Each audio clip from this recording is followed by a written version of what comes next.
नमस्कार मंडळी, उन्हाळ्यामध्ये बाजारामध्ये सर्वात जास्त जी भाजी पाहायला मिळते ती म्हणजे शेवग्याच्या शेंगा। जिथे तिथे शेवग्याच्या शेंगांचे ढीग लागलेले असतात आणि ह्या शेंगांची भाजी वेगवेगळ्या प्रकारे बनवली जाते आणि खायला जितकी टेस्टी लागते तितकीच शरीरासाठी सुद्धा लाभदायक आहे। म्हणून आठवड्यातून एकदा तरी आपल्याला शेवग्याच्या शेंगांची भाजी खाल्लीच पाहिजे। खूप सारे प्रोटीन आणि विटामिन्सने भरलेल्या शेवग्याच्या शेंगांची भाजी खायला खूपच अप्रतिम लागते। तर मी त्याच प्रकारे आज वेगळीच भाजी तुमच्यासोबत करून दाखवणार आहे। पहा, पावशेर शेंगा मी आणल्या होत्या, त्याच्या शिरा पूर्णपणे आपल्याला काढून घ्यायचे आहे। नंतर त्याचे असे मध्यम आकाराचे तुकडे करून आपल्याला स्वच्छ पाण्याने धुवून घ्यायचे आहे। नंतर धुतल्यानंतर त्याला कुकरमध्ये घालायचे। ह्या शेंगा शिजायला जास्त काही उशीर लागत नाही, फक्त एकच शिट्टीमध्ये आपल्या शेंगा शिजल्या जातात। मग अर्धा ग्लासच पाणी घालायचं, जास्त पाणीही घालायचं नाही आणि फक्त एकच शिट्टी होऊ द्यायची आहे, त्यावर जास्त शिट्टी होऊ द्यायची नाही। आता आपण ग्रेव्ही करण्यासाठीचे मसाले बघून घेऊयात। तर पहा, 1 चमचा तीळ घेतलेला आहे आणि 1 ते 1.5 चमचा फक्त शेंगदाणे घेतलेले आहे आणि अर्धा चमचा आपल्याला बेसन घ्यायचं आहे। बेसन घातल्याने रस्सा छान घट्टसर होतो आणि भाजीला टेस्टही खूप छान येते, म्हणून मी कच्चंच बेसन घेतलेलं आहे, भाजलेलं बेसन घ्यायचं नाही। आणि ग्रेव्ही बनवण्यासाठी मी 1 कांदा कापून घेतलेला आहे आणि 1 टोमॅटो आणि 5-6 लसणाच्या कळ्या घेतलेल्या आहे। आता मिक्सरच्या भांड्यामध्ये शेंगदाणे, तीळ आणि जे बेसन घेतलं होतं ते घालायचं आहे आणि थोडंसं पाणी घालायचं आणि बारीक अशी पेस्ट बनवून घ्यायची आहे। जाड राहू द्यायची नाही, अगदी बारीक पेस्ट आपल्याला बनवून घ्यायची आहे। नंतर जे टोमॅटो, कांदा आणि लसण आपण घेतलेलं आहे त्याची सुद्धा पेस्ट बनवून घ्यायची आहे।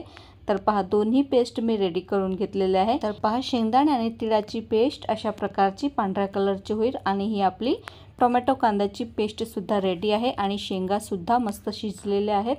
आता चला आपण फोडणी करूया। तर एका कढईमध्ये 4 चमचे तेल घालायचे आहे। तेल थोडंसं जास्तच घालायचं म्हणजे तरी छान येते आणि 1 चमचा मोहरी, 1 चमचा जिरा घालायचा आहे। नंतर 1 तेजपत्त्याचं पान आणि फक्त दालचिनीचे 2 तुकडे घालायचे आहे।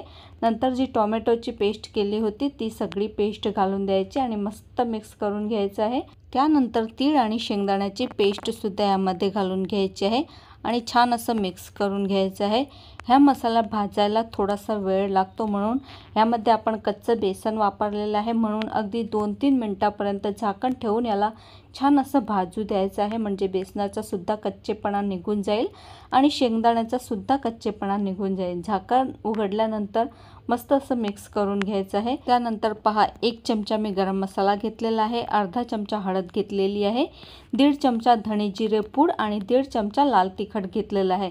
तर लाल तिखटचं प्रमाण तुम्ही तुमच्या आवडीप्रमाणे कमी जास्तही करू शकतात। आमच्या इथे थोडीशी झणझणीत भाजीच आवडते, म्हणून मी 1.5 चमचा घेतलेला आहे। आता सगळे मसाले घालायचे, मिक्स करायचा आणि अगदी 2-3 मिनिटापर्यंत म्हणजे तेल सुटेपर्यंत याला झाकून ठेवायचं आहे, म्हणजे मसाले सुद्धा छान भाजले जातात आणि तेलही सुटते। पहा किती मस्त तेल सुटलेलं आहे। तर हा मसाला भाजायलाच थोडासा वेळ लागतो, पण मसाला जेवढा छान भाजला जाईल भाजी तितकीच टेस्टी लागते। आणि थोडंसं पाणी घालायचं आणि असंच 1-2 मिनिटापर्यंत मिक्स करत राहायचं, म्हणजे अजून जास्त तेल सुटायला लागते। पहा किती मस्त तेल सुटलेलं आहे, पाहूच शकता तुम्ही। तर अशाच प्रकारे मसाला अगदी मस्त भाजायचा आहे। मसाला जितका छान भाजला जाईल भाजी तितकीच टेस्टी बनते, म्हणून मसाला भाजायला थोडासा वेळ द्यायचा आहे। आणि पहा किती छान असं तेल सुटलेलं आहे। आता शिजलेल्या शेंगा यामध्ये घालायच्या आणि छान असं मिक्स करून घ्यायचं आहे। शेंगा शिजायला जे पाणी घातलं होतं ते पाणी सुद्धा मी साईडवरती काढून घेतलेलं आहे, ते पाणी फेकायचं नाही आणि गरम पाणी आपल्याला घालायचं आहे। तर शेंगा शिजायचंच पाणी मी यामध्ये घातलेलं आहे, कारण ते पाणी गरमच असते, म्हणून मी तेच पाणी यामध्ये घातलेलं आहे। आता तुम्हाला पहा, ग्रेव्ही किती दाट आणि किती पातळ करायची आहे त्याप्रमाणे पाणी घालायचं आहे। नंतर चवीप्रमाणे मीठ घालायचं। तर मी 1 चमचा मीठ घातलं होतं आणि पाहू शकता जितका रस्सा तुम्हाला पाहिजे त्याप्रमाणे तुम्हाला यामध्ये पाणी घालायचं आहे। तर ही भाजी थोडीशी पातळच छान लागते, जास्त दाटही छान लागत नाही आणि मस्त उकळी येऊ द्यायची आहे। तर पहा, मस्त भाजीला उकळी आलेली आहे। आता यामध्ये आपल्याला कसुरी मेथी घालायची आहे। कसुरी मेथी घातल्याने खूपच छान टेस्ट येते, म्हणून कसुरी मेथी नक्कीच घाला। अशा प्रकारे कुस्करून घालायची आहे आणि एकदा भाजीला मिक्स करून घ्यायचं आहे।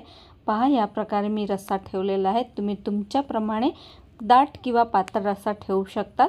तर पहा, शेवटी कोथिंबीर घालायची आणि मस्त मस्त आपली तर्रीदार भाजी बनवून तयार झालेली आहे। तर पहा, टेस्टमध्ये अप्रतिम लागणारी आपली ही तर्रीदार भाजी बनवून तयार झालेली आहे। आणि ह्या भाजीला तुम्ही भातासोबत, बाजरीच्या ज्वारीच्या भाकरीसोबत किंवा पोळीसोबतही खाऊ शकतात।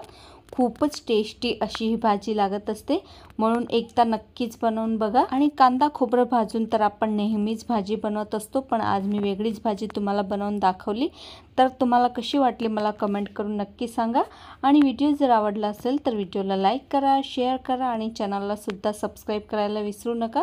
आणि शेजारचे बेल आयकॉन सुद्धा प्रेस करा, जेणेकरून मी जेव्हाही व्हिडिओ अपलोड करेल त्याचं नोटिफिकेशन तुम्हाला सर्वात आधी मिळेल। तर भेटूया पुन्हा अशाच एका नवीन रेसिपी सोबत, तोपर्यंत बाय।